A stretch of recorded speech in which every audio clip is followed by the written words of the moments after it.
Karachi vaccinator welfare association जे सॾ ते पंहिंजी जाइज़ मुतालबनि जे मञता लाइ कराची प्रेस क्लब अॻियां एहतजाज करे धरणो हयो वियो। एहतजाज जी अॻवाणी कंदे मौला बख्श चांडियो, खुदा बख्श, निसार मंगी, सलीम मेमण ऐं ॿियनि चयो त हिन वक़्त ताईं न अपग्रेडेशन कई वई आहे ऐं न ई सर्विस स्ट्रक्चर मिली सघियो आहे ऐं न वरी रहियल पगारूं बहाल करे सघिया आहिनि, जंहिं करे मुलाज़िम सरापा एहतजाज बणियल आहिनि। हुननि घुर कई त खेनि पंजाब जी वैक्सीनेटर्स जियां अपग्रेड करे खेनि सर्विस स्ट्रक्चर समेत समूरा जाइज़ मसला हल करे खेनि परेशानी खां बचायो वञे। ॿी सूरत में मसलनि जे हल ताईं संदन एहतजाज जारी रहंदो।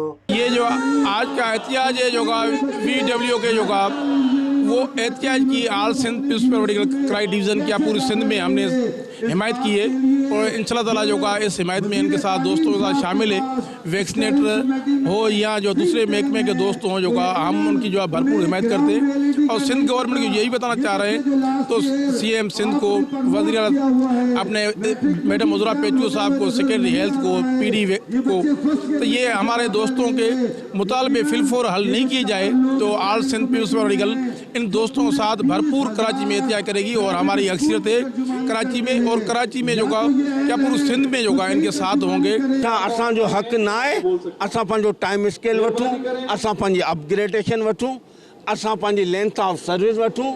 आख़िर असां ॾोह कहिड़ो कयो आहे? छा असां अजीब मख़लूक आहियूं? असां आख़िर आहियूं छा? हिकु डॉक्टर साहब आहे वो BCG जो टुको नथो हणी सघे, हिकु डॉक्टर साहब आहे वो मीज़ल जो टिको नथो हणी सघे, पर असांजा वैक्सीनेटर झर जंग में वञी उहो कमु कनि था बिना के लोभ ऐं लालच जे। खुदारा आऊं पंहिंजनि ऑफिसरनि खे आऊं सिंध हुकूमत खे अर्ज़ थो करियां त असां ते रहम करियो, असांजा मुतालबा पूरा करियो।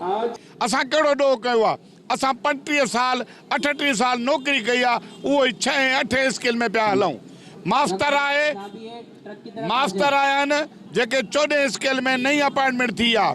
टेक्नीशियन एक्सरे वारो रुगो बटन थो हरे त उहो 16 स्केल में आहे। हर ॿिया जेके ऑफिसर आहिनि अलाए किथे किथे पहुता आहिनि। असां ग़रीबनि सां ज़ुल्म छो आहे? असां पंहिंजो हक़ वठी वेंदासीं, कुझु बि थिए, रमज़ान शरीफ़ जो महीनो लॻे, 2 लॻनि, असां ईद बि हिते कंदासीं। असां बच्चनि खां मोकिलाया आहियूं, असांखे पंहिंजो हक़ मिलणु खपे। नर्सिन खे पंहिंजा हक़ मिली विया, एजुकेशन में टीचिंग में हक़ मिली विया, इरिगेशन में, पॉपुलेशन डिपार्टमेंट में, हर उहो शोबो जेको सिंध सां वास्तो रखे थो उन्हनि सभिनि खे पंहिंजा हक़ मिली विया।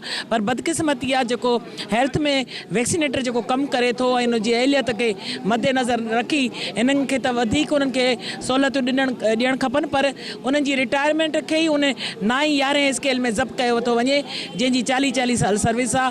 असां आख़िर कहिड़ो ॾोह कयो आहे? ऐं अपील थो करियां चीफ जस्टिस पाकिस्तान सां, वज़ीर सिंध सां ऐं हेल्थ डिपार्टमेंट जी क़यादत सां त महिरबानी करे असांजी मज़लूम वैक्सीनेटरनि जा जाइज़ हक़ असांखे ॾिना वञनि ताकी असां पाकिस्तान जो सिंध जो जेको अचण वारो नस्ल आहे उनखे मुख़्तलिफ़ ख़तरनाक बीमारियुनि जा सही माने में टीका लॻाए करे ऐं नस्ल खे बचाए उन पूरे सिंधी जे नस्ल खे सेहतमंद नस्ल बनाए सघूं। विज़िट कयो अवामी आवाज़ मीडिया ग्रुप जी वेबसाइट awamiawaz.pk